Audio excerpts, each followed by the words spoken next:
So our next speaker is coming to us from New York. Christian is a director at NYU, and he and I met in January at a dinner that we were both rushing in and rushing out of and didn't think we were going to have time to talk.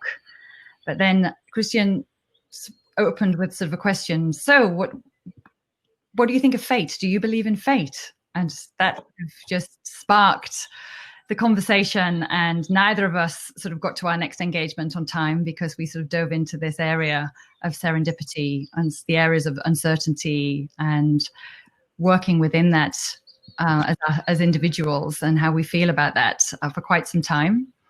So we had asked Christian to join us in the Catapult Future Fest and now in the Catapult Cloud to explore with you what it is, this serendipity mindset. We can sort of all engage and explore that in our own time. So I'm delighted to hand to Christian, and he's going to share his slides, and we'll keep our fingers crossed that all of the tech is going to work smoothly. And I will come back in and join you when you've finished, and we can wrap up and invite people to join us later. Thanks, Christian. Well, thank you so much for the wonderful introduction, Alison.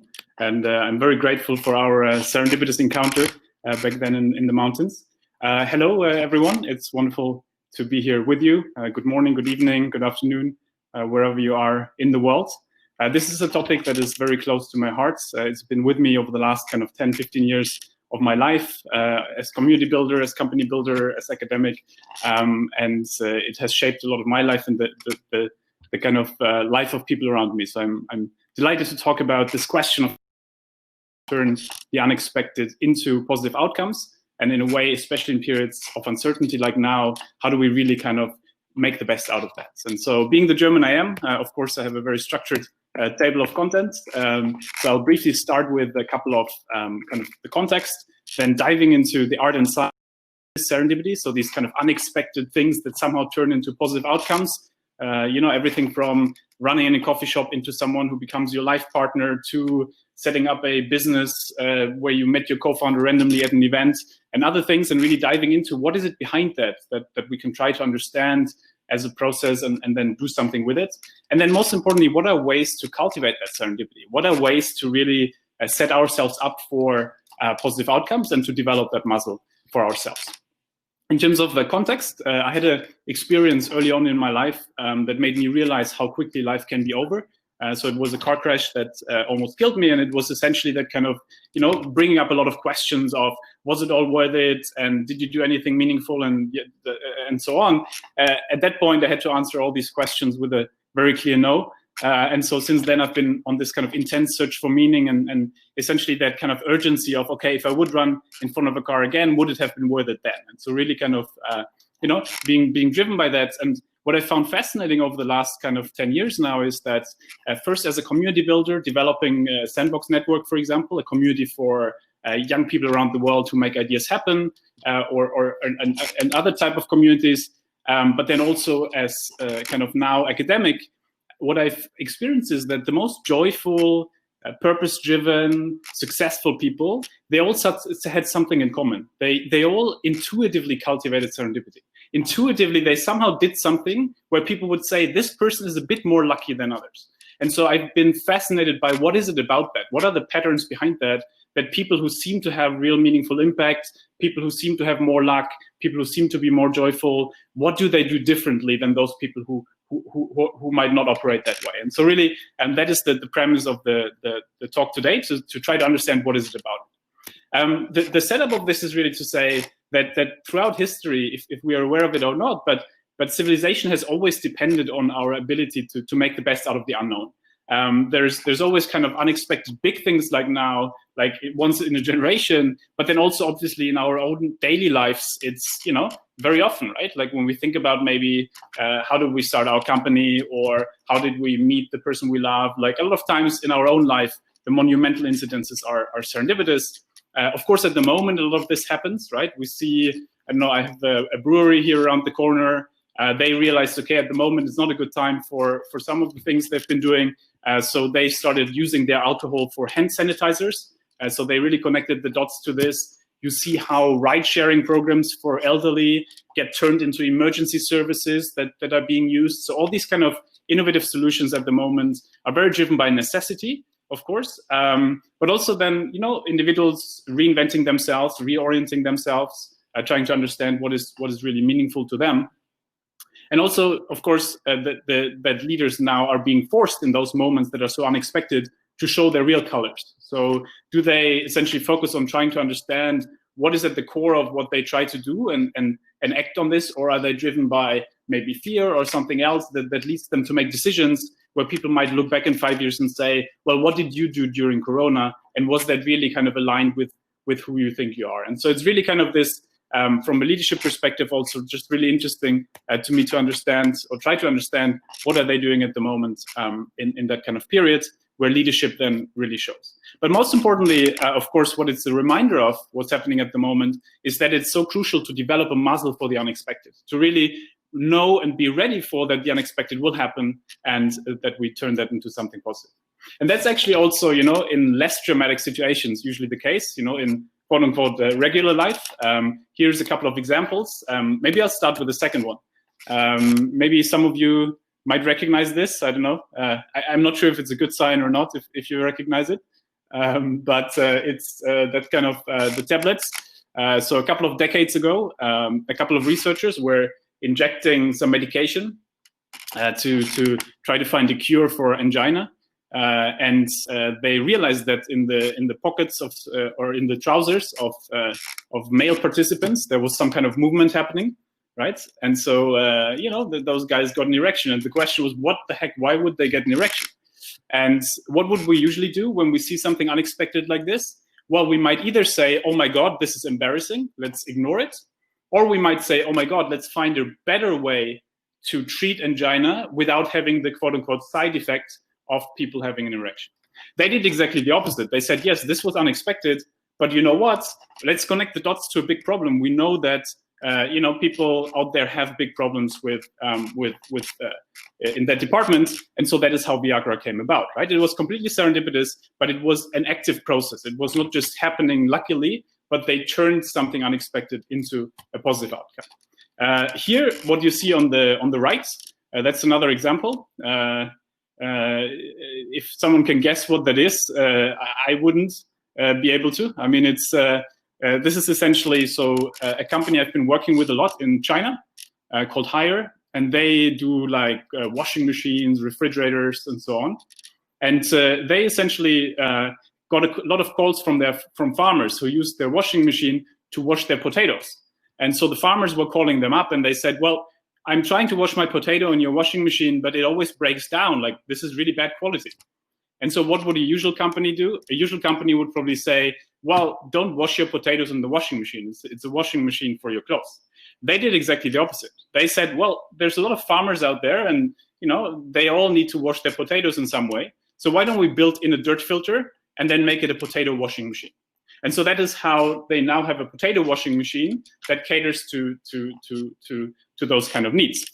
There's a couple of other examples like Teles Volcano and others, but that's for another time. But what they all have in common is that they essentially, rather than just something that happens to us, there is something that happens where, yes, there is something unexpected, right? That kind of trigger that happens, like that kind of erection that happens, or that kind of like call of the farmer that says they use some kind of potato in their washing machine. It is a trigger, but most of the times we don't see the serendipity trigger, or if we see it, we don't do anything with it. But actually, once, like in these examples, what people did is they really connected their dots. They said, okay, I see that there's something unexpected, and now I do something with it. I connect it to a bigger problem. I connect it to something that needs to be solved. And with the right tenacity, then that is when serendipity happens. And so when we've been mapping over the last years, like hundreds and hundreds of different types of ideas and different types of like, quote unquote, like successful outcomes that were unexpected and other things, what they all have in common is that it's all about the process of seeing and connecting the dots. It's all about saying, there is something I can see, but also I can do something with it. Most people, of course, unfortunately, miss serendipity all the time. They might not see the trigger, or they might not connect the dots. And there's fascinating experiments that show essentially how often it happens that we miss serendipity. So, for example, in history, there's a lot of these examples where maybe two researchers at the same time, in this example, for example, of papain, like an enzyme, They injected that into rabbits, and then the ears of the rabbits flopped.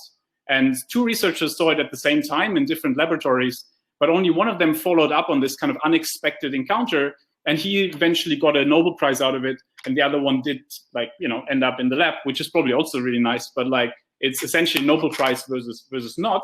And when you trace back these kind of different histories where they had exactly the same serendipity trigger, the unexpected potential serendipity, but one of them connected the dots to saying, oh, great, this papine, like floppy ears, we can maybe do something against like arthritis type problems. And so he got the Nobel Prize for connecting it to a clear problem, which was kind of arthritis and how papine could be effective to that. And we also have a lot of social experiments where we can essentially identify that some people see more than others in terms of they identify their luck differently. So for example, there's a study of like 2 guys. Richard Wiseman, he took one person who self-identifies as extremely lucky and one person who self-identifies as extremely unlucky.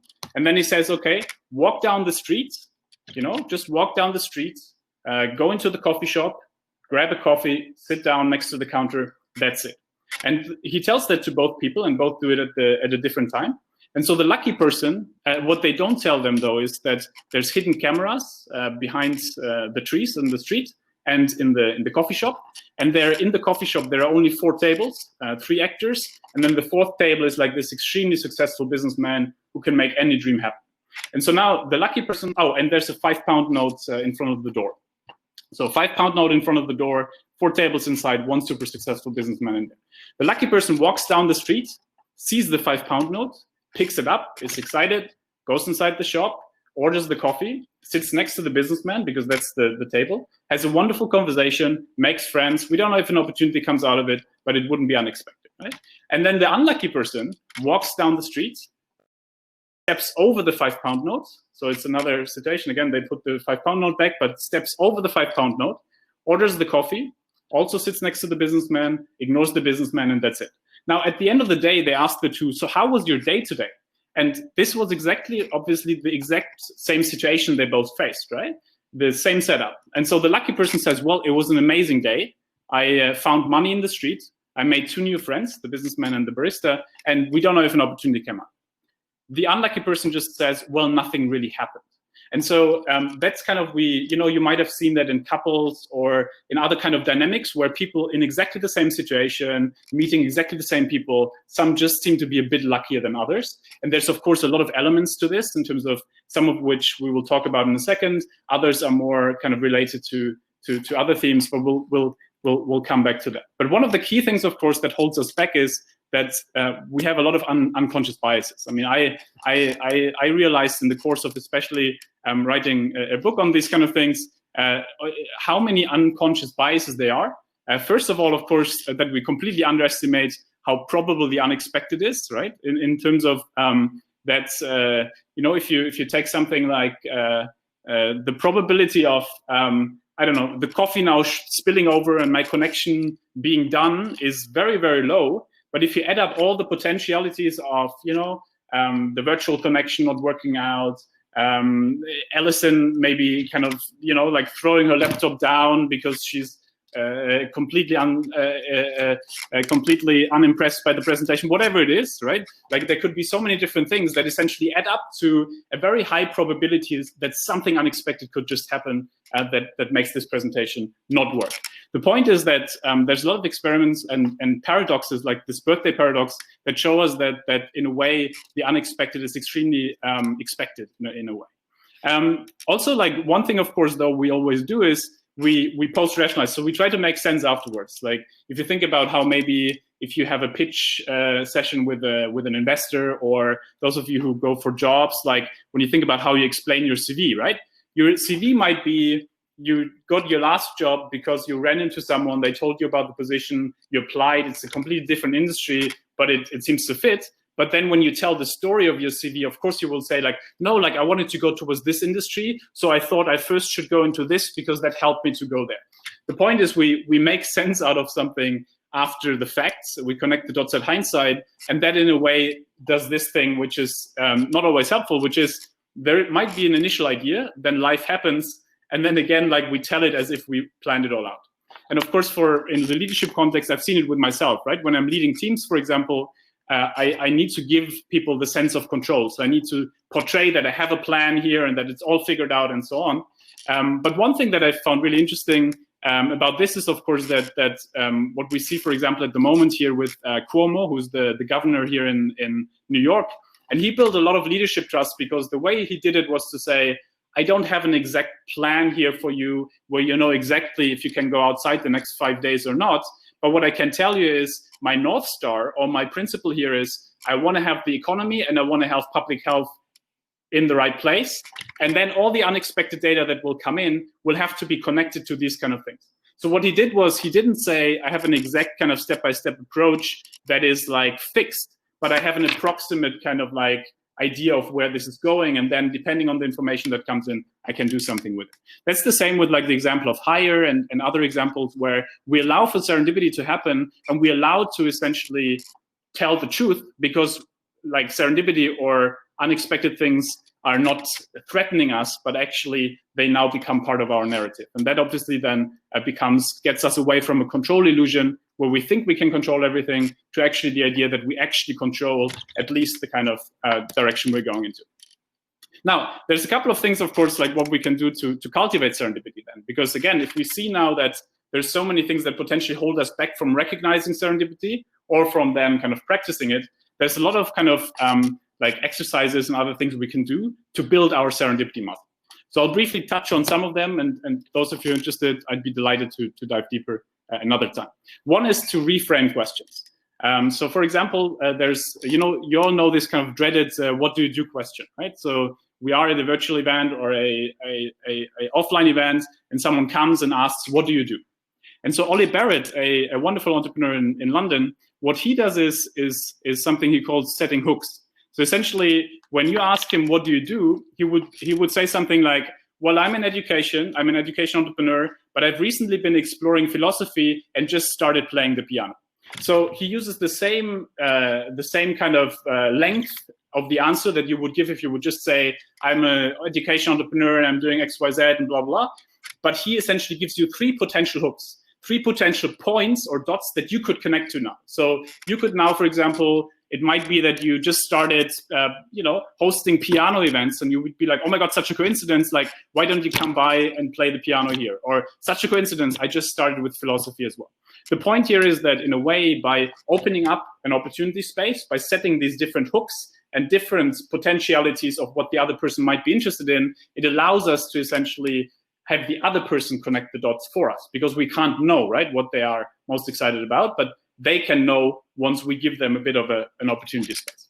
Of course, that goes the other way around as well. Do we ask things like, what do you do? Or do we ask more open-ended questions like, what's on your mind? What inspired you the most? And so on.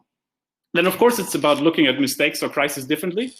So, for example, some companies practice, of course, things such as post-mortem, right, or project funeral, where essentially when a project doesn't work out, the project manager goes in front of other project managers from other divisions and talks about what they learned from the failure. So it's not about celebrating failure, but it's about celebrating the learning from the failure.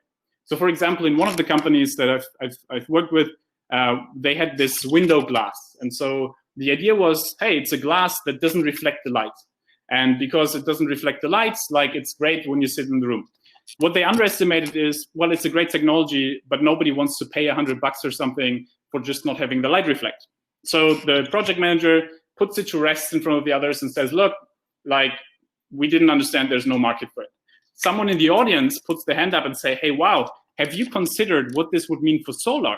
Like, this technology seems to be so effective of absorbing light that in another context, that idea could be amazing, that technology. And that is how part of their solar division emerged. Yes, they would now say, oh, there was just luck. Yeah, but they worked for it, right? They developed a practice that allowed it to connect dots differently because you allow people to see what didn't work. And then others can say, well, maybe it works in another context, and others can connect the dots in that way. We can also redefine situations in a lot of different ways. So, for example, one of my favorites is Wakas, who's a friend of mine. He's an entrepreneur. And he frequently, especially at the moment, he used to do that a couple of years ago, but obviously that's even more relevant now. So he posted about his company, a construction company, and he just posted about a recent project.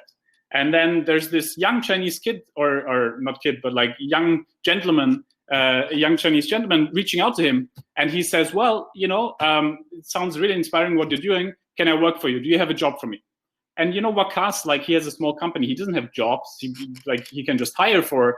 So what would he usually do? He would usually probably either ignore the message or just write back, I don't have a job for you. But what Waqas did was he reframed the situation. He said, hey, look, I've seen that you know, you're based in Beijing or somewhere in China, and I always wanted to expand to China. So if you have an idea of a cool project over there, let's get back in touch and let's talk. So this guy writes back, well, my father is one of the biggest kind of construction developers in China, and we could probably do something with it. Now, when Waqas talks about the project that came out of it, which seemed, you know, so lucky that like one of his biggest kind of things now came out of because the son of someone reached out to him. Yeah, but you know what? Nobody else would actually have seen that potential or have created that potential serendipity. So there's a lot of small ways in life how we can do this. The way we set budgets, for example, right? Do we always think about acquiring resources, or do we think about, could we get this item in another way? Do we already have something that could work like this item? And that's how we make these surprising connections, right? Once we question the assumptions behind something like a budget and other things. Then, of course, we can do serendipity spotting and sending serendipity bombs. So, for example, at the moment, if there's a couple of people we respect, we can just send a couple of emails out, right? Like, hey, by email on LinkedIn or else, you know, other ways of just reaching people easily. Just like, you know, short update, hey, always been inspired by you. Just wanted to update that this and this is going on. And surprisingly, after 10, 15 people, when reaching out to them, like one or two always go back and say, oh my God, such a coincidence. I was just working on something similar and I was thinking maybe we could connect over this. The point here is that it's not about biz dev. It's not about just putting something out there. It's about creating an opportunity space with those people who now might have a bit more time or who might look differently at virtual at the moment, because usually they would be just in meetings offline. Now they are in meetings online. So they see a lot of more of those kind of different spots. Then, of course, there's a couple of other virtual and digital things. And then most importantly, really this kind of idea of setting a North Star and something we can connect the dots to. So something we can relate it to. So if, like people like Paul Polman, for example, you know, when he still used to be the CEO of Unilever, people always thought he would be quite random in the opportunities he took on. But actually, he was very focused. Like he had this kind of guiding principle of, I want to help other people help themselves. And like, if there is a project that could fit into that, I will consider it if it comes up unexpectedly. If it doesn't, then I will not even look at it. And so having that kind of like, in a way, understanding of a certain North Star allowed him to have a lot of serendipity happen in his life. And we see that with others using similar kinds of principles. Now, my time is unfortunately coming to a close. I'd obviously be delighted to talk more about all of this. It's something that's very close to my heart. But I want to close with really a final thought of, it's in the spirit of Viktor Frankl. So you know how some people have their Bible next to their bed. I have my Viktor Frankl Search for Meaning book. And one of the things that are really deeply spirited in his work is that idea that in a way, a lot of times we can't influence the stimulus, right? We can't influence that Corona broke out, or few of us can influence that. But what we can influence is our reaction to it. And so this idea of that between stimulus and response, there's a space. And in that space is our power to choose our response. And in our response, there lies our growth and our freedom. And I believe that this is the beauty of serendipity, that serendipity is about an active process that we can influence. Yes, there is something unexpected. We can make more unexpected positive things happen. But most importantly, when something unexpected happens, we can make more out of it in some way or the other, even if it is tough situations like at the moment. Importantly, of course, there's always societal inequalities, and there's very different serendipity-based levels. So that's absolutely as a given. But this is kind of more generally that bit. Of course, my editor reminds me I should mention that there's a book coming out that's related to this. And with this, thank you so much for being here. I hope that this kind of might also, especially at the moment, be something that can become part of your journey, or many of you might intuitively do it already.